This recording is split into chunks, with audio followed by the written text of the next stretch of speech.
There was a time when the launch of a new system often meant something almost equally as exciting, the launch of a new Ridge Racer game to accompany it.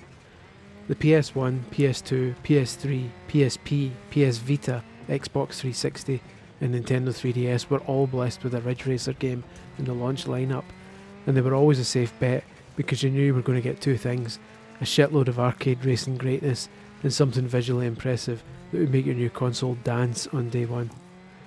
Sadly, that was then.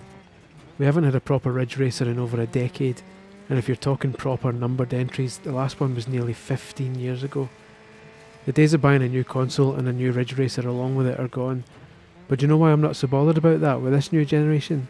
Because we got Dirt 5 instead. Dirt 5 is the 5th game in the series. Well, actually it's the 8th if you count Dirt Showdown and the Dirt Rally games. Well, actually it's the 14th if you count all the Colin McRae Rally games too, because the first game in the Dirt series was Colin McRae Dirt. Look, it doesn't matter, nobody cares about these context bits anyway. The important thing is that, like many of its predecessors, Dirt 5 is a rally racing game, but crucially it's one that doesn't take itself seriously. This isn't a po-faced time trial affair where you race alone and try to clear a set course quicker than a bunch of CPU opponents that you never get to see. There's obviously a place for that in gaming, but this isn't it. Instead, this feels more like an arcade-style racer that happens to have rally cars in it, far more Sega Rally than Colin McRae. Most of the race types here have you taking part against other cars at the same time, and while there's obviously plenty of the power sliding you'd expect in a more serious rally game, the handling is designed to make it relatively easy to pull these off with grace. This isn't one of those rally games that demands perfection, where you can be driving down an extremely long route for 15 minutes, then clip a ditch at the side of the road, tumble onto your arse, and suddenly the entire race is a write-off. This is very much the sort of game that rewards you for ploughing into the sides of opponents as you're both turning in order to gain an advantage. In case it wasn't already clear from this video, Dirt 5 is an incredible looking racing game. While it's also available on last gen systems, the new gen versions such as this Series X one, which is what you see here, really push the boat out, not only in terms of visual detail but also dramatic weather effects. The game still looks great when it's a nice sunny day, but race through one of the courses set during a huge storm or a blizzard and it looks phenomenal, especially if you're playing with the in-car view. Some of these cars have fairly small windscreens though, so depending on the car and the weather, you may occasionally find it nearly impossible to see where you're supposed to go next, at which point switching to a third-person chase cam usually does the job. The main career mode has 8 different race types, though some of these feel fairly interchangeable.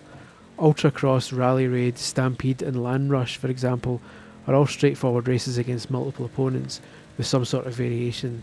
Some of them are circuits, some of them are point-to-point, some of them have like harsher terrain, etc. The other race types are a bit more varied. The Gymkhana mode returns from Dirt 3 and Dirt Showdown as well, where it was called Hoonigan. And once again it has you performing various stunts like jumps, drifts, donuts and 360 spins to try and get a high score within a set time limit. Pathfinder, meanwhile, is probably the closest to normal rally racing in that it's just you and a time limit, but the twist here is that you're driving through some extremely harsh terrain full of huge hills and other obstacles. Finally, there's Icebreaker and Sprint, which are a bit more of an acquired taste. These are still races against other opponents, but one of them takes place on tracks that are entirely covered with ice, and the other takes place on oval circuits with cars that are tuned to basically turn left and not do much else. Both of these are far less arcade-like and rely a lot more on your driving skills because mistakes are punished far more severely here.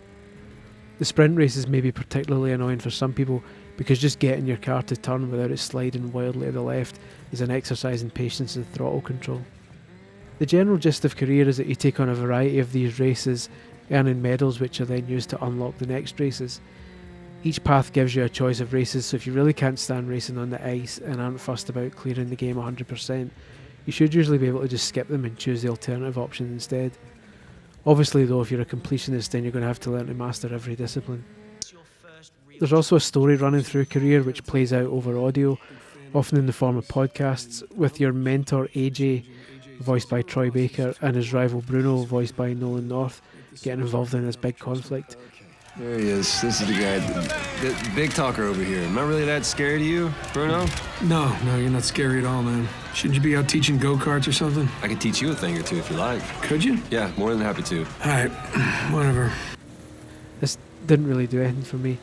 But then again, I've never been a big fan of Troy Baker, so your mileage may vary if you like him or not. Personally, I just thought it got in the way of the racing. The fun doesn't stop once you've thoroughly rinsed the career mode. There's also a community-based mode called Playgrounds, where players can design their own courses for others to download and try out. The game recommends popular ones, so you're always guaranteed to find something at least half decent. And every user-made track has its own leaderboard, so you can try to beat it faster than anyone else.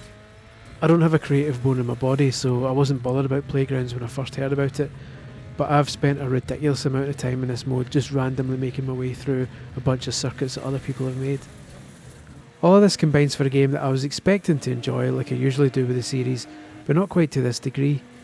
Of all the new gen games currently in my library, Dirt 5 is probably the one I've put the most hours into so far, and that's saying something when I've got FIFA sitting there and I'm a big FIFA guy. The compelling racing coupled with the fast loading means it's hard to think of a better example of one more go syndrome, and I've spent more late nights than I'd care to admit telling myself, okay, well, let's just do this next race and then I'll go to bed. Okay, well, this one too, but then that's really it. Okay, well, let me get this Pathfinder track out of the way first because I like those. Okay, well then, you get the point. I was really impressed with Dirt 5, and considering it's selling cheaper in some stores already, at the time of recording this, Smiths is selling the Xbox version for $29.99 and it upgrades to the Series X version. It's a fantastic option if, like me, you miss having a Ridge Racer to go with your new console. It may be significantly muddier than Namco's iconic series, but when it comes to pure spectacle and bloody big power slides, you're sorted. Cheers for watching this review. If you enjoyed what you saw, please do visit tiredoldhack.com for more gaming goodness, and do the usual liking and subscribing stuff that you're supposed to do on YouTube. Cheers guys, bye bye.